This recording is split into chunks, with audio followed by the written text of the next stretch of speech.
Всем привет! Вы на канале Аудиофонд. В этой рубрике мы обозреваем различные электромузыкальные инструменты. И сегодня у нас достаточно интересная тема, которая посвящена электромеханическим пианино. В данном случае у нас будет обзор клавиш Wildmeister Claviset 200. Погнали!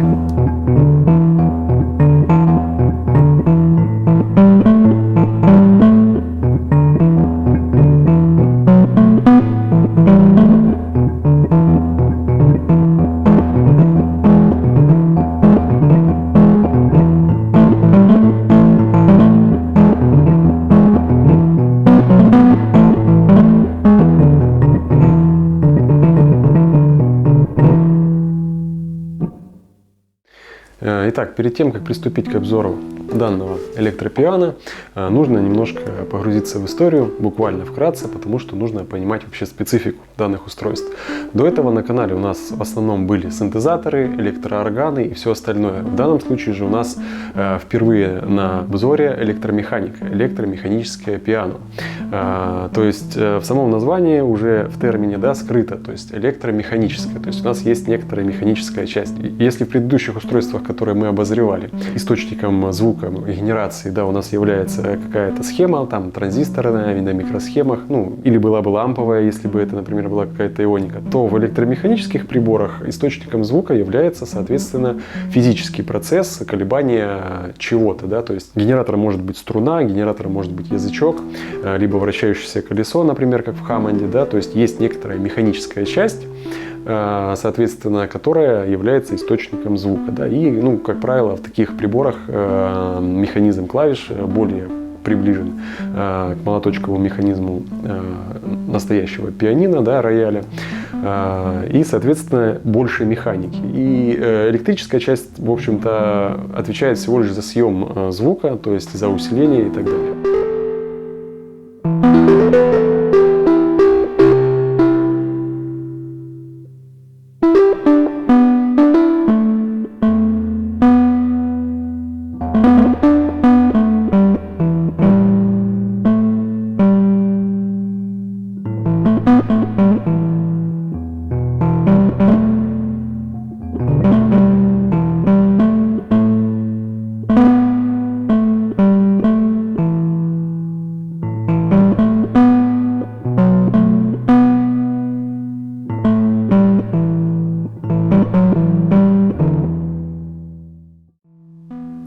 Исторически, в принципе, понятно, то есть первоисточник были полностью механические инструменты, то есть рояли, пиано, клавесины и все остальное, то есть там, где принцип генерации звука был целиком основан на физике, то есть и механике, то есть есть струны, есть молоточки, демпферы и так далее. Или в случае духовых это какие-то язычки, клапаны, которые открываются. Обычно эти инструменты достаточно габаритные. В принципе, были достаточно компактные инструменты, которые можно было поместить уже, скажем так, в помещении, то есть и были маленькие рояли, и были клавесины, опять же, которые были, в принципе, достаточно компактные, но все равно это были достаточно габаритные устройства. И уже позже, ближе к нам, то есть возникла потребность в уменьшении габаритов этого устройства, чтобы устройство, например, было переносным, чтобы его можно было спокойно с собой возить. Плюс изобретатели искали новый звук, то есть пытались получить какой-то новый тембр, например. И следующим этапом, соответственно, появились электромеханические уже устройства, пиано, органы. То есть в этой серии мы не будем упоминать электроорган Hammond, потому что он уж очень специфический по своему устройству, хотя это тоже электромеханика. Мы в основном остановимся на электропиано.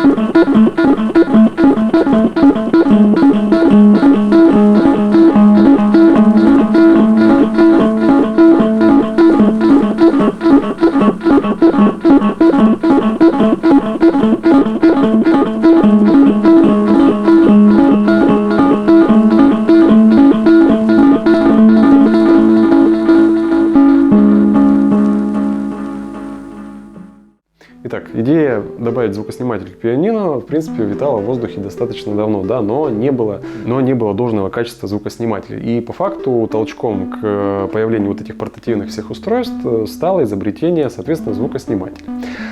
Как только появился звукосниматель, его стали добавлять в разные, соответственно, музыкальные устройства. Следующий вопрос — это габариты. То есть устройство нужно было сделать портативным, что в случае, например, с, понятно, пианино просто со звукоснимателем, это не имеет смысла, потому что это просто остается тоже габаритное пианино, к которому добавлен какой-то звукосниматель. Поэтому в разные годы инженеры экспериментировали, соответственно, с устройствами звукогенерации. И в данном случае прорывом было устройство, которое называлось Кембалет. Ну, оно начинается с буквы С, поэтому цембалет, кембалет, да. Так, тут оставлю ремарку. В процессе монтажа у меня слух за слово кембалет опять зацепился. Вот, и я немножко так этот вопрос изучил. Дело в том, что это, судя по всему, слово, придуманное. То есть слово это никак не переводится, то есть это имя прибора. Фонетически первая буква С, поэтому оно должно читаться как цембалет. Хотя во многих источниках можно встретить перевод как кембалет. Если уже рассуждать такой логикой, то прибор ближе к калимбе и должен называться что-то вроде калимбанет. Но опять же, это дела давно минувших дней, то есть я могу построить только предположение. Если вдруг кто-то знает прям точный ответ, то, пожалуйста, напишите. И это было первое такое устройство, достаточно компактное. У него были свои недостатки, у него был еще примитивный электростатический звукосниматель, и поэтому это устройство достаточно, в общем-то, примитивное. То есть там звукогенерация производилась язычками, то есть по типу как в калимбе, да, и электростатическим способом снимался звук с каждого язычка. Оно было очень примитивное, то есть там был минимум настроек, но это был первый шаг в сторону, соответственно, электромеханических пианин.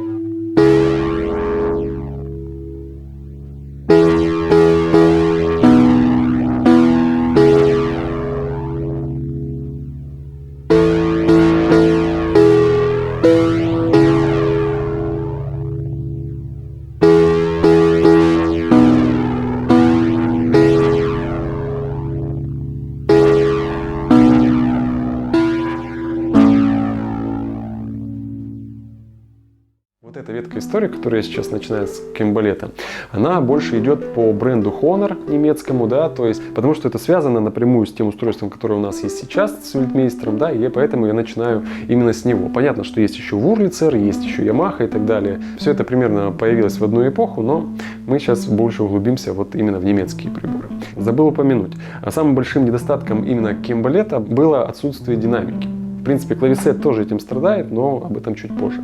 Вот, соответственно, логичным развитием кембалета стал пианет, в котором попытались устранить недостатки, то есть добавить некоторое наличие динамики. Там изменили механику и добавили липкий элемент, который дергал язычок, и это добавляло некоторую динамику, но добавляло ее не сильно хорошо, то есть проявлялось оно при только очень экспрессивной игре. Вот. И минус еще был у этого пианета то, что эти язычки ввиду своего состава со временем, то есть пересыхали, то есть их нужно было менять и так далее. Вот. Устройство было у него такое же, как у кембалета. То есть в роли звукогенерации на клавише был язычок, как на калимбе, соответственно. Да. И вот теперь самый важный момент. В этот же момент в ГДР, Восточная Европа, соответственно, делают клон пианета, ну или кембалета, неважно, да, то есть принцип взяли один и тот же. И появляется в мир клавесет.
с вами уже обозревали один из приборов времен ГДР, Вермону. Соответственно, это все та же фабрика Weltmeister. Да? И вот они сделали клавесет 200 как ответ, соответственно, кембалету. Их объединяет то, что у них один принцип действия звукоизвлечения. То есть звукогенератором является язычок. И по факту клавесет 200 является такой большой калимбой. На каждой клавише у нас присутствует язычок, то есть металлическая пластинка определенной длины, которая вибрирует на определенной частоте. И если в случае калимбы мы язычки вводим в генерацию, соответственно, пальцами рук, то в данном случае по ним бьет язычок. Преимуществом клавесета 200 над тем же кембалетом или пианетом является то, что у него более надежный механизм вот этого ударника. То есть он такой резиновый, скажем так, и он не приходит в негодность так, как ударный механизм пианета, который вот этот липкий был. Недостатки все те же. Практически полное отсутствие динамики, только при очень уж там сильных каких-то ударах можно получить другую немножко экспрессию, но тихие какие-то мелодии вы не сыграете, у вас не будет вот этой динамики нужной вам. То есть у вас щелчок, удар происходит всегда уже с определенной силой, потому что сам принцип звукоизвлечения такой. То есть там происходит натягивание ударника, и потом происходит такой, как щелчок, и в какой-то момент ударник соскакивает с язычка, и тот продолжает уже вибрировать, соответственно.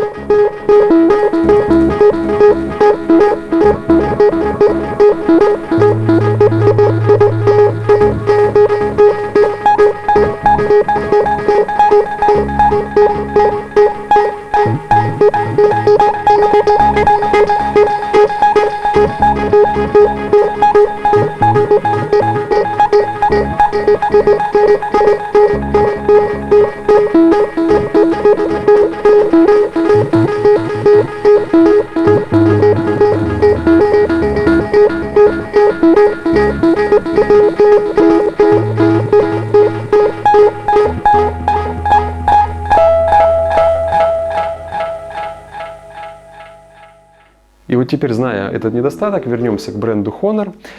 Соответственно, следующим этапом развития было сделать устройство, в котором присутствует динамик. Устройство, которое получилось, прототип назывался клавифон, а устройство, которое пошло в серию, назывался клавинет. Чем оно отличалось? То есть устройством звукоизвлечения в данном случае уже были не язычки, как на калимбе, да, а струны.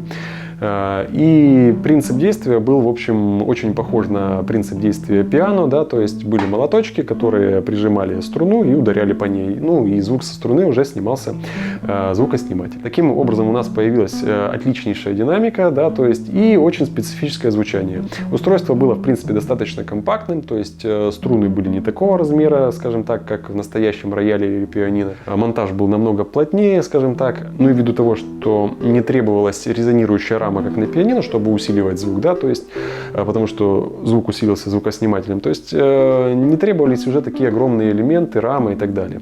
И устройство получилось достаточно компактным. В принципе, это устройство и произвело некоторую революцию вообще, скажем так, даже в музыке, да, то есть вот 60-е, 80-е годы, то есть много групп, огромный список использовали именно эти приборы ввиду их особого, скажем так, звучания и вот такого специфического тембра.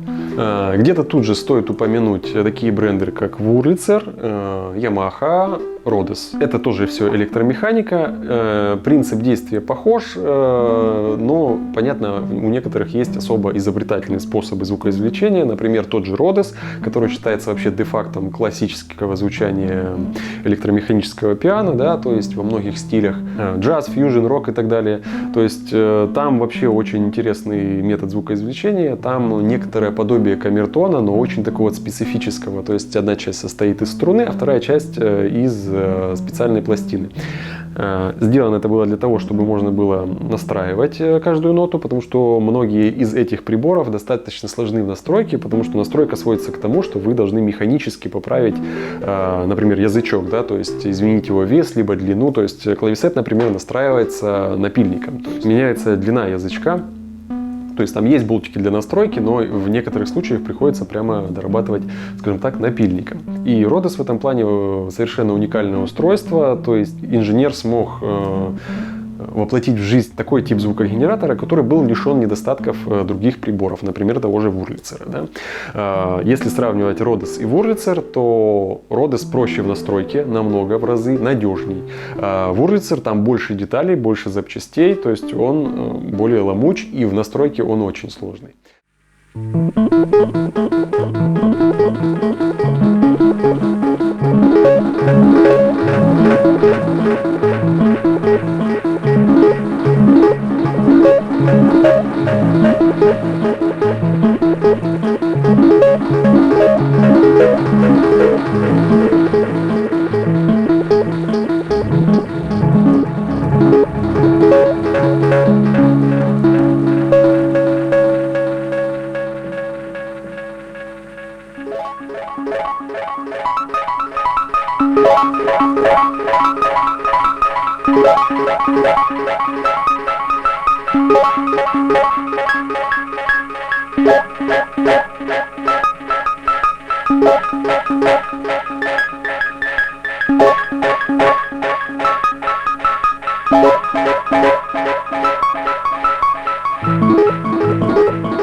Итак, это был краткий ввод в историю электромеханических приборов, да, то есть я примерно так рассказал. Если обобщить, то можно их сформировать в некоторые группы, да, то есть там, где звукогенератор — это язычки, там, где звукогенератор — это струны, как на гитаре, например, да, и там, где звукогенератор — это уже какое-то особое устройство, например, камертон, либо специальные какие-то струны, пружинки, то есть, но принцип действия как, ну, камертона. Я говорю сейчас про электропиано, про орган Hammond мы, надеюсь, когда-нибудь с вами поговорим отдельно. Итак, перед тем, как приступить к обзору клавесета, давайте немножко остановимся на особенностях электромеханических клавиш и почему их до сих пор очень уважают и, в принципе, любят. Электромеханика. То есть, понятно, ввиду того, что звук извлекает физически что-то, то есть ввиду этого это более естественно и это обладает присущим физическому любому объекту, соответственно, свойствами, да, то есть это может резонировать, это может там щелкать, это может входить в резонанс. И ввиду этого, скажем так, звучание подобных приборов намного интереснее и живее, особенно если есть полноценная динамика. В клавесете полноценной динамики, как я уже говорил, нет, но даже на этом приборе, когда вы экспрессивно играете, то есть ваши удары по клавишам, они физически передаются на язычки, и, соответственно, звукосниматель ваши даже удары снимает. То есть даже если ударить по корпусу прибора, этот звук будет снят, либо этот звук войдет в резонанс, например, с каким-то из язычков. Или если педаль састейна нажата, да, то есть когда все язычки не прижаты демпферами, то есть, соответственно, они могут входить в резонанс, если мы играем на кабинете. То есть если рядышком стоит кабинет, который направлен в сторону прибора, то есть у нас может происходить самовозбуждение, то есть язычки могут входить в резонанс, особенно если это дело все работает через какой-нибудь гитарный преамп. Все это дает очень такое харизматичное, специфическое звучание, за что их очень любят. То есть классика — это воткнуть электромеханические клавиши, неважно какие, в гитарную голову. То есть и поставить рядышком, соответственно, гитарный комбо-усилитель. Вот. Можно по принципу органов еще какую-нибудь Лесли подключить, то есть вообще будет интересно. За это все электромеханику очень сильно любят. Данные приборы, не конкретно клавесет, но, например, тот же клавинет, либо Rhodes, да, они все-таки имеют тембр звучания намного ближе к пиано, чем, понятно, электропиано. То есть, ну вот вы в Вермону обзор тот же самый слышали, то есть понятно, что прямоугольником, звуком прямоугольника, да, можно фильтрами прибить, как-то там сделать огибающий, все, но все-таки этот звук, понятно, что это звук похожий на пиано каким-то образом, чуть-чуть, но это не звук пианино, то есть он искусственный, да, то есть в данном случае электромеханика все-таки звучит намного более ближе к звучанию пиано либо рояля, да.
Следующий факт.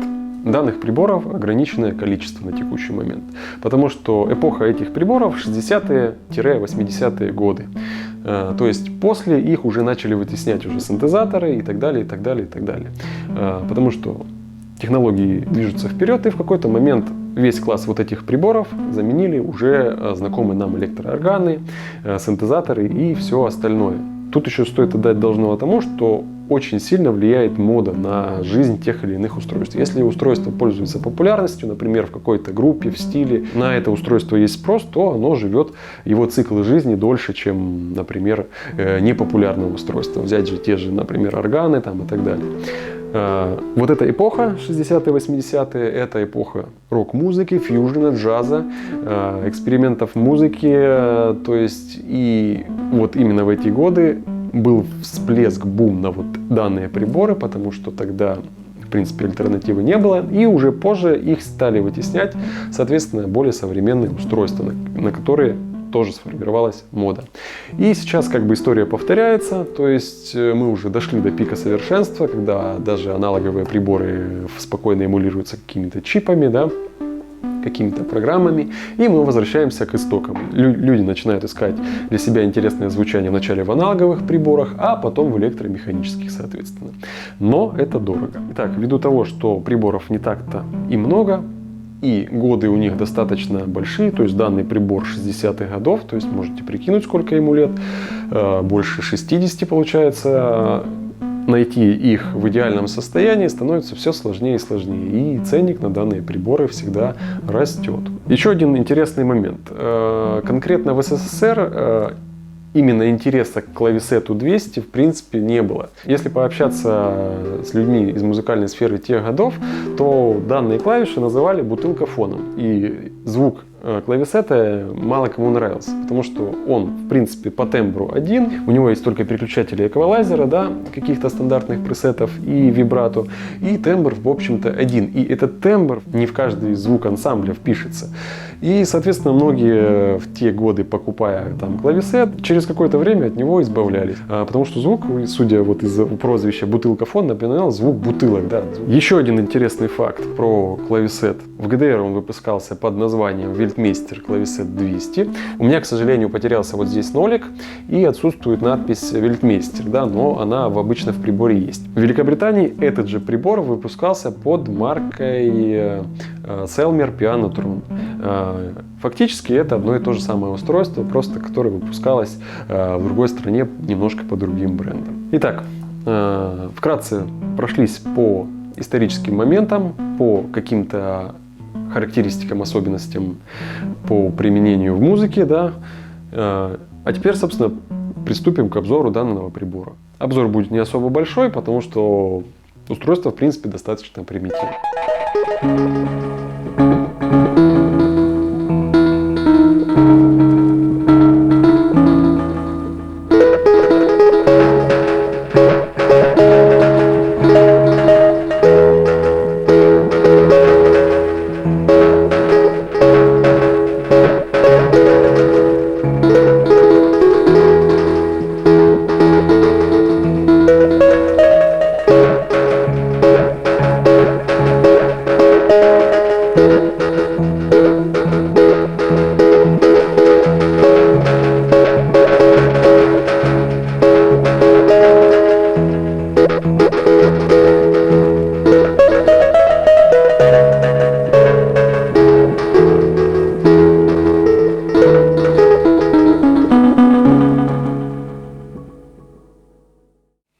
Итак, начнем наш обзор, как всегда, с внешнего вида устройства. Как вы можете видеть, клавесет 200 – это прибор, который выполнен аккуратно, очень классический. Как вы видите, прибор имеет 4 ножки.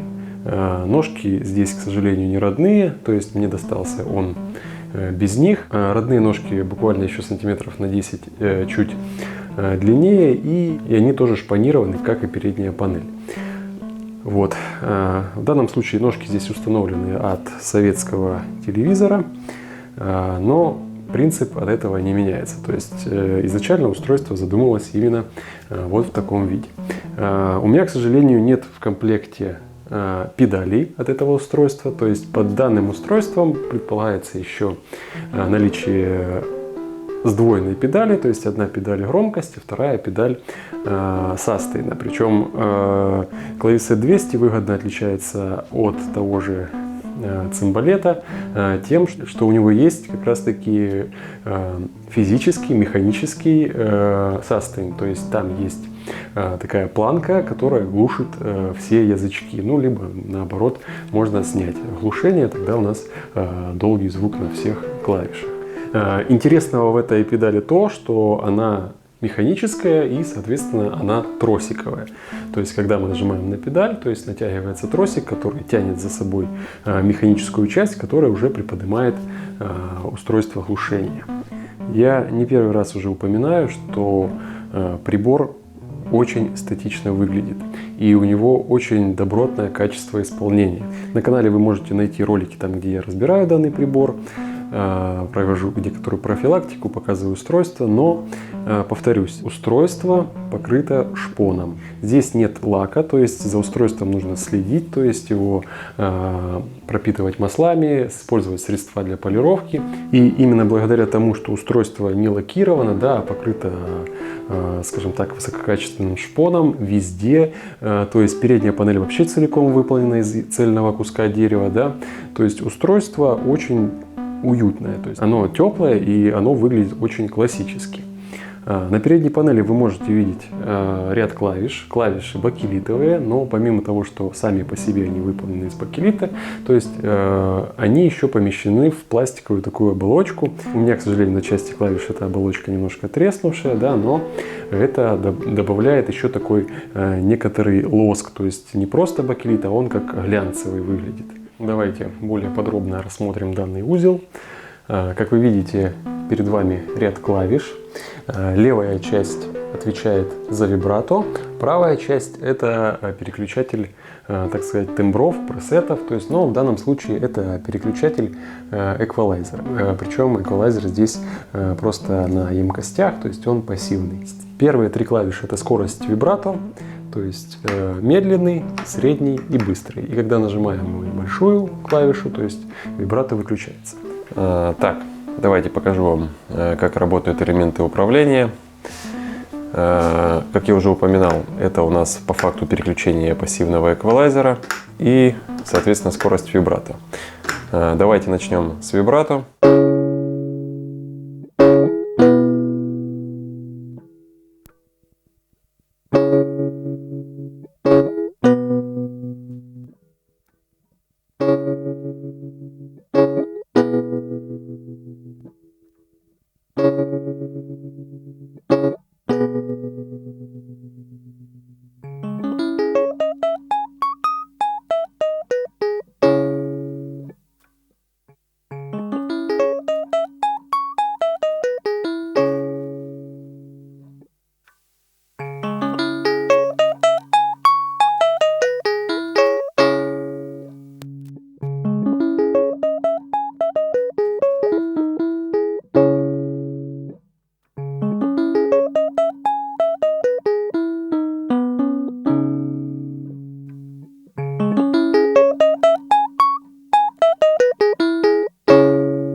Вы уже успели обратить внимание, что при нажатии клавиш у нас происходит переключение, то есть, да, то есть мы когда нажимаем одну клавишу, другая приподнимается.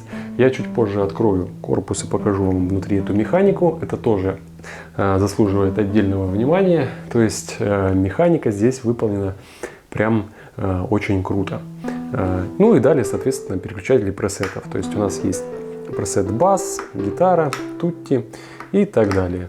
То есть, в принципе, они все более-менее звучат одинаково, то есть различаются только именно срезом частот тех или иных высоких, средних, либо низких. Обычно я пользуюсь вот этим, либо вот этим пресетом. Он самый яркий, самый громкий и обеспечивает нужный тембр.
В правой части прибора на передней панели мы можем видеть название. К сожалению, у меня потерялся нолик. Теряю я его уже второй раз. То есть первый раз, когда прибор был доставлен, но я благо его нашел внутри. И второй раз он уже затерялся у меня где-то здесь в помещении. И, к сожалению, на текущий момент я его так найти не смог.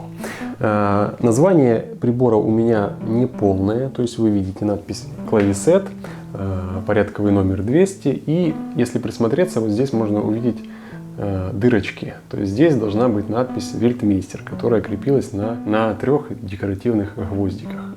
В левой части прибора, конкретно на моем устройстве, расположен тумблер, но на большинстве фото, которых я видел в интернете, тумблера нет. То есть, возможно, это были разные ревизии, потому что все-таки встречаются фотографии, где тоже есть тумблер, но тумблер установлен не такого вида, а он такой пластиковый, молочного цвета, вот как эти клавиши. Технически тумблер выполняет роль включателя питания. Прибор изначально задумывался с питанием от батареек, я покажу это чуть позже, вот, но обычно, то есть в данный прибор добавляют внешнее питание, что, собственно, я тоже сделал. На верхней крышке прибора можно увидеть вот такие крепежи, то есть по заводу в них вставляется проволочная рамка, и у нас получается пюпитер для установки нот.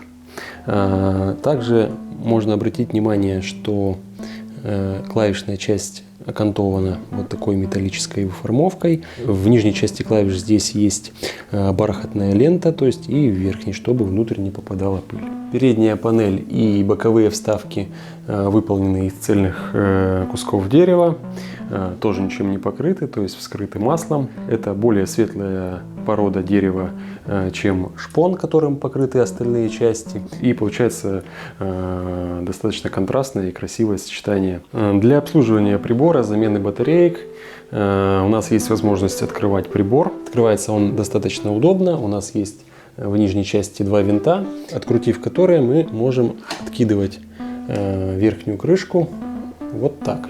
Здесь у нас установлены петли, также есть некоторый механизм, который не позволяет крышке упасть. И таким образом мы можем добраться до внутренности устройства.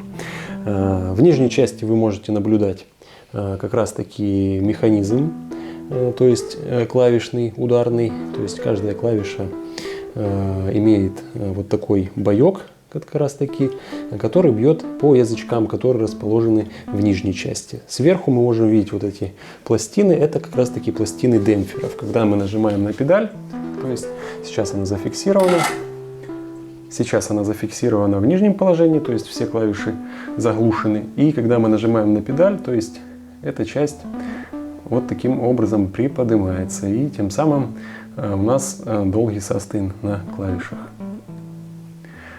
Как вы можете видеть, везде у нас демпфирующее устройство, Это либо поролон, либо бархатная часть. То есть в этом плане выполнено все очень хорошо. Если демонтировать вот эту панель, то можно добраться уже до самих язычков. На верхней крышке мы можем увидеть два отсека под две батарейки, потому что питание данного устройства 9-вольтовое и предполагалось питание двух батарей по 4,5 вольта. В левой части вот здесь расположена активная часть, то есть усилитель. На вот этой плате у нас собран пассивный эквалайзер и, по-моему, настройки вибрато. Давайте я вам покажу, как происходит звукоизвлечение. То есть, когда мы нажимаем на клавиши, у нас происходит щипок по язычку и приподнимается верхний демпфер, чтобы звучание, соответственно, продолжилось. То есть мы нажимаем, и когда отпускаем клавишу, то есть демпфер глушит, если педаль састейна отжата. Если же педаль састейна в нажатом положении, то звучание будет продолжаться, соответственно. Сама конструкция механизма достаточно интересная, ударного, но, как я уже упоминал, в принципе, она достаточно надежна. Сейчас вы видите механику клавишного механизма, достаточно любопытная такая схема, то есть механически сложная, и по факту она управляет вот этими контакторами. То есть вся эта конструкция нужна для того, чтобы переключать комбинации вот этих контакторов. Когда мы нажимаем, то есть происходит вот такая магия. То есть в зависимости от нажатой клавиши срабатывает та или иная пара контактов. Вибрато, соответственно, работает по похожему принципу. То есть эти две группы, как вы видите, они независимые. Очень интересно наблюдать переключение этого всего.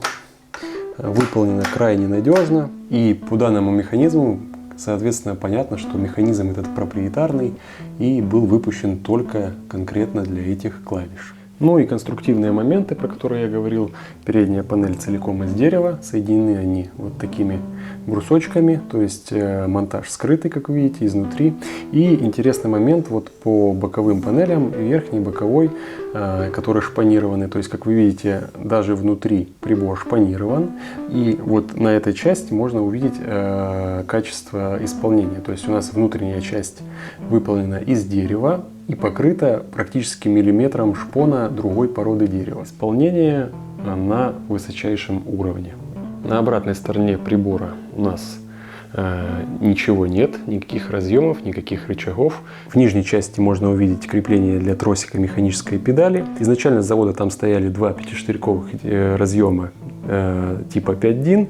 Но в данном случае я уже установил разъем большой джек, а также вывел шнур под внешнее питание для подключения внешнего блока питания.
Итак, перед тем, как зафиналиться, подвести некоторые итоги, напоминаю, что на канале есть еще несколько выпусков по клавесету. Есть техничка, там, где мы рассматриваем внутренние устройства, где я более подробно рассказываю про устройства, про усилители и так далее, показываю механизмы. И есть несколько очерков, там, где записан звук этого прибора.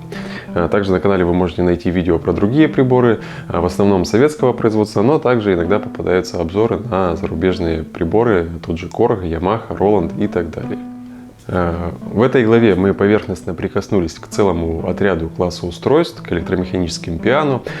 Конечно, можно было бы намного больше рассказать, вспомнить того же Месснера, вспомнить того же Ллойда Лаэра, самого Вурлицера, Рода и других инженеров и изобретателей того времени, потому что каждая из этих личностей привнесла очень много в сферу музыкального оборудования, было много интересных изобретений, много интересных подходов, которые привнесли в этот мир все эти устройства. Но тогда глава бы была существенно больше, и вообще, наверное, каждому из этих людей отдельно стоит посвятить отдельную главу. Какие можно сделать итоги по самому прибору? В принципе, прибор очень минималистичный, лаконичный, очень простой, очень надежный. Звук и тембр у него, в принципе, опять же, очень простой. То есть это всего лишь один звук. Как я уже упоминал, это такой пианоподобный звук, но по факту это такой звук, скажем так, калимбы. Да? Динамика у прибора отсутствует, то есть он выдает звук примерно с одной громкостью, вне зависимости от того, насколько экспрессивно вы играете. Да? Но у этого прибора присутствуют такие качества, как эстетика, то есть он очень красиво смотрится в нынешнее время, а также учитывая то, что он выпускался еще в 60-е годы, то есть он по-своему уникален в нашу эпоху. Из интересных особенностей электромеханики то, что он звучит даже не подключенным. То есть если вы просто нажимаете на клавиши, то вы слышите физический звук. Не громкий, но этого звука достаточно, чтобы перебирать какие-то мелодии. Прибор сейчас достаточно сложно найти. Если прибор не звучит, то настроить его будет достаточно проблематично, потому что настройка данных приборов — это механический процесс. Ввиду того, что прибор очень старый, соответственно, он стоит достаточно серьезных денег, и на него практически невозможно найти запчасти. То есть они уникальны, а, соответственно, купить донора тоже не представляется возможным. Воспроизвести детали тоже не представляется возможным, потому что, например, такая запчасть, как ударник, она выполнена из резинового материала, соответственно, напечатать на 3D принтере тоже нет возможности. Где может пригодиться либо вписаться звук подобного устройства?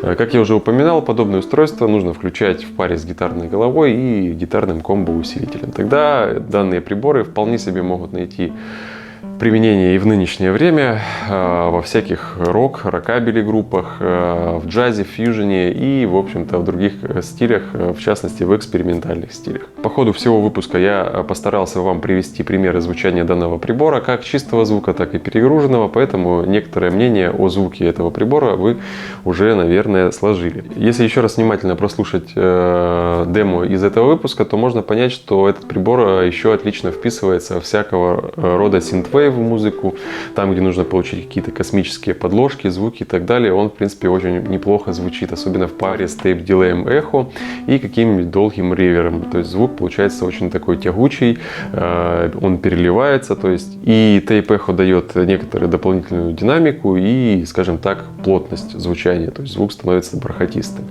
В принципе, наверное, на этом все. То есть прибор достаточно простой, много сказать о нем я не могу, но прибор очень интересный. То есть он звучит интересно, смотрится он тоже неплохо, и он в своем роде уникален, потому что таких приборов становится в этом мире все меньше и меньше, то есть они приходят в негодность, и их не так-то было много выпущено.